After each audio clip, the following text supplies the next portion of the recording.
Welcome back to Picking Up the Pen, Week 3. Before we begin, can I ask if you have any colored pens or pencils or crayons to go get them before we start? Don't worry if you don't have them, but perhaps you can get them for next session. Just turn the video off and come back to it when you're ready. Thank you so much for all your positive feedback.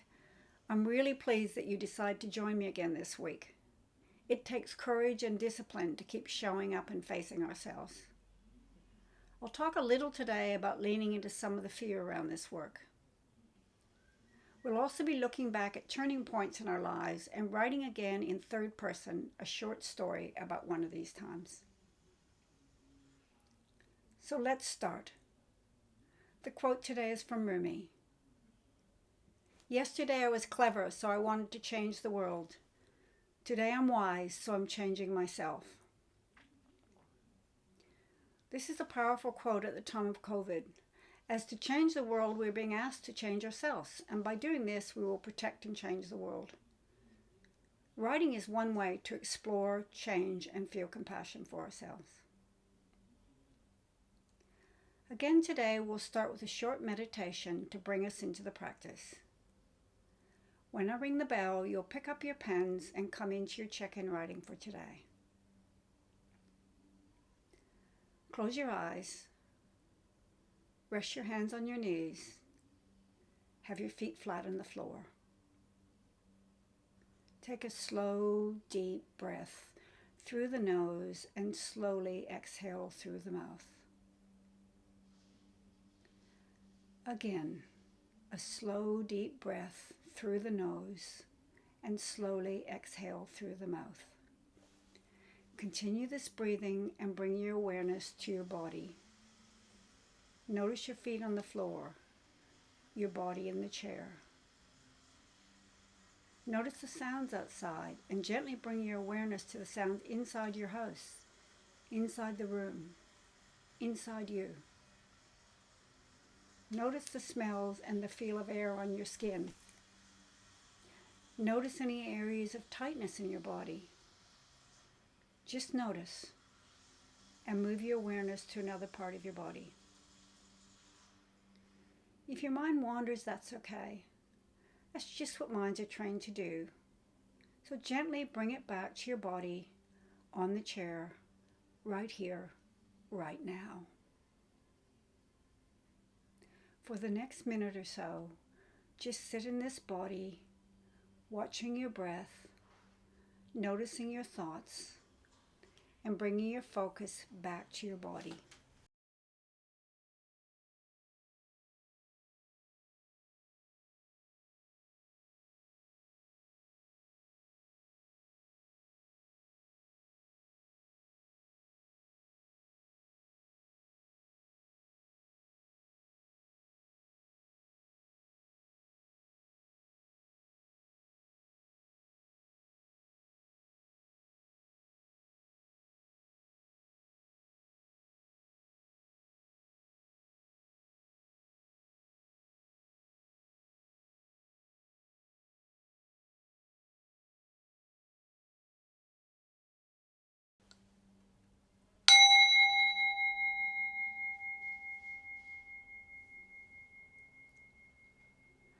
Now pick up your pens, put the date on the page, and start this session by checking in with yourself.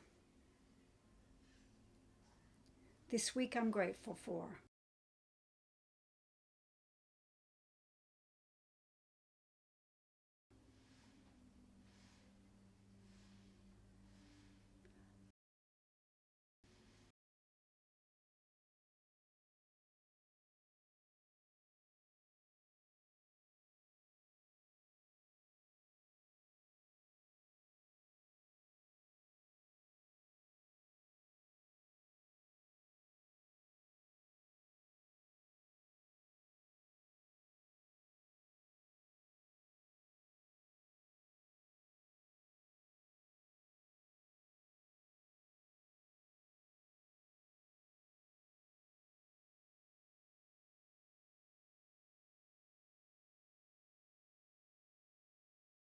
I notice.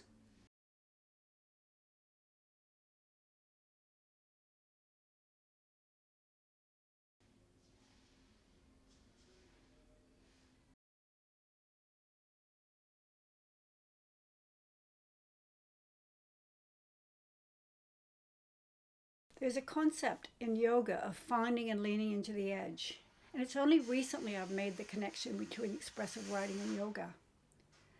Leaning into the edge is really a helpful way to understand what we are doing when we're using writing to discover who we are and who we want to be. In yoga, like in writing, the edge helps us realize the limits we placed on ourselves and encourages us to grow beyond those limits. It helps us face and breathe through our fears. Leaning into the edge on the mat and on the page. The edge is the place where you learn to lean into and not fear when you are mentally, emotionally, and physically challenged. And stay present, curious, and open. The edge is where you focus and persevere when things are challenging.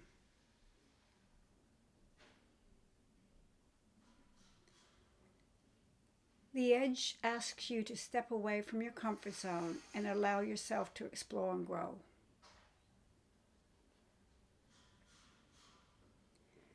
The edge is unique for each of us, and it's always changing. It may not be in the same place you left it last time. Expressive writing is a way to find and lean into the edge. It too can be a bodily experience, as our mind, body, and feelings are all engaged when we're exploring our lives with our pens. A little bit of fear is a sign we are touching something important. An overwhelming feeling of fear or panic means we have slipped over the edge. It takes patience and trust to explore this edge. We need to remain present to our thoughts, feelings, and our bodies. To know if this is a pain we can ride through, or do we need to turn back? There's no rush. In time with this work, like yoga, we start easing more into the edge as we learn to trust ourselves. This is especially important when we are at home alone, as we need to take care of ourselves in this writing process. Part of this process is naming, knowing, and feeling difficult and challenging and sometimes scary parts of our stories. We need to remember we are always in charge. We can shift our feelings and bring our mind and body back into a state of balance and ease. Sometimes we need to notice the edge and step back. Fear is a sign that we are touching something important. Panic, in the body, the thoughts, and the emotions, is a sign we have gone too far and need to step back. We need to learn to pull back when you're feeling overwhelmed. Just squiggle, keep the pen moving, don't stop writing. Or write to reassure yourself. It's okay, you're fine, these are just words, keep writing. Soothe yourself with your own words. Or you can shift the focus. Write, that reminds me when, and start writing about something more positive. Or you can ground yourself. Notice your feet on the floor, your body in your chair, and back to your breath, and back to your pen. After the exercise, be curious. Write about the difficult feelings and what you discovered. Feeling challenged, feeling fear, feeling some anxiety is all an important part of the process. In writing, like in life, we need to learn to listen to these feelings, learn to tolerate them. They're telling us something important is happening.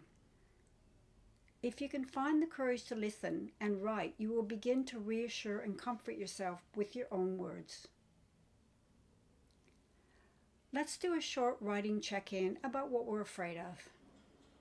I often imagine this writing can be like shining a light on the monsters we used to imagine lived under our bed when we were children. In looking, we can reassure ourselves, even if there is something scary, it's no longer hidden, and we can cope. What I am afraid of. I am afraid that.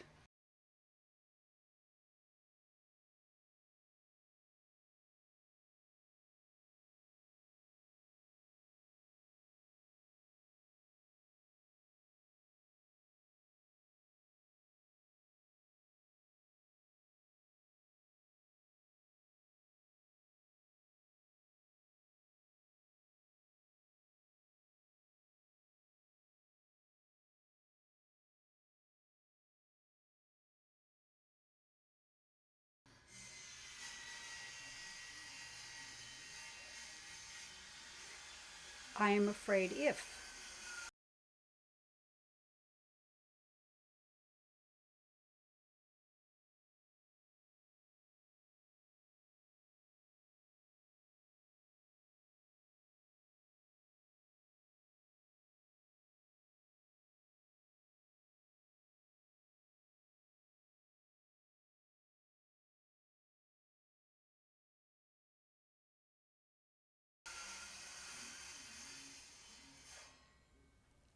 I don't want to write about X because.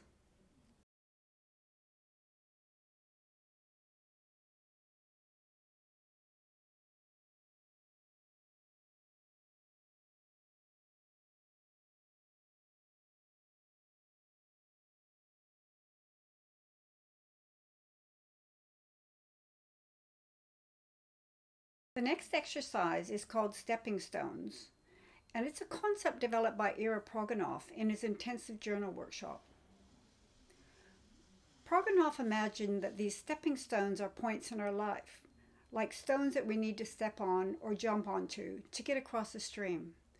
Some are slippery, some flat, some jagged, and we have to find a way to use them to help us get to the other side. This is a powerful way to check in at the chronology of our lives, the facts, the events, the moments, without judgment or analysis. I sometimes like to think of it like you're watching a very fast video of your life. What are the key moments? Sometimes these can seem small, but they may represent a major time in your life. When I'm talking to clients about this exercise, it's important you put down everything, however insignificant, as sometimes the memory of the birthday cake, the picnic, the bicycle is the only trigger you may have for a certain time in your life. Stepping stones help us find a way across the stream. They are significant points in our lives. It can seem small, but may be very significant. They are the places we have paused, struggled, or celebrated. These are the moments you know your life will never be the same again. Now we'll do an exercise to help you identify your stepping stones as a way to remember your life in a vaguely chronological way. This is where you may want to use your colored pens. Again, remember, don't think too much. Just follow what you feel, what you imagine, and what you see. We'll be starting at your birth and aiming towards the present, but this is not a race. Wherever you stop today is perfect. This is a good exercise to revisit and add in moments you've forgotten or didn't have time to do. Remember, like all exercises, the point isn't to finish, the point is to experience the exercise. So if it resonates with you, frightens you, or brings up big feelings, it's calling you back to continue this exercise on your own. Start with, I was born, and go towards the present. Write simply, just keywords. Draw a circle around each word or words. Write without criticism or judgment. Just write what you remember. And don't worry if stones are out of order.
Now put down the pen, and for a few moments, as you look at these circles on the page, just notice what you're feeling.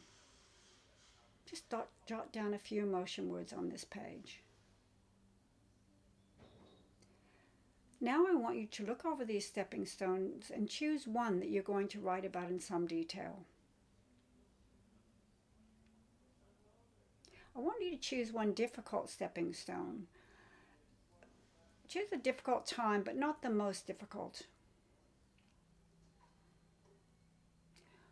I'm going to write about this story in third person, so use your name and he and she. I want you to set the scene: where, when, who, what. So start, for instance, it was a sunny day at Bondi. She was 7 when. Write details, slow the story down.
Now put down your pens. Close your eyes for a few minutes and just notice what is going on in your body, mind, and heart. A couple of deep breaths. Inhaling through the nose, exhaling through the mouth. Now pick up the pens for the reflection. I'm curious, I would like to explore.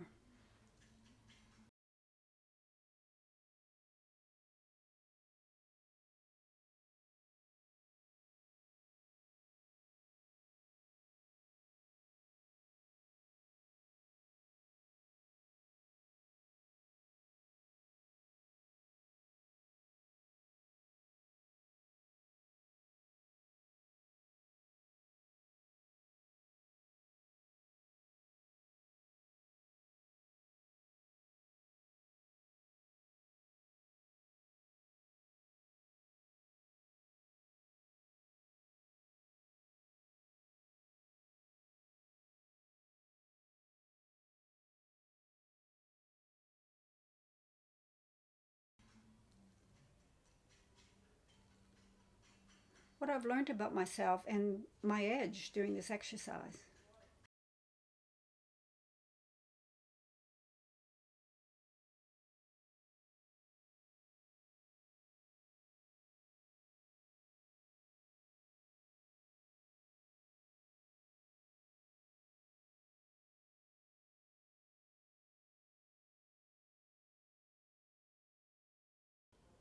We will end with another quote from Rumi. Although this writing process can be difficult and challenging, lean into it. Keep the pen moving. Look neither fearfully ahead or behind. Just keep writing. Although the road is never ending, take a step and keep walking. Do not look fearfully into the distance. On this path, let the heart be your guide for the body, which is hesitant and full of fear. I'll leave you with some reflections at the end of the session. I encourage you to explore your edge this week. Go well and keep picking up your pen. Once again, thank you so much for joining me, and I look forward to seeing you next week.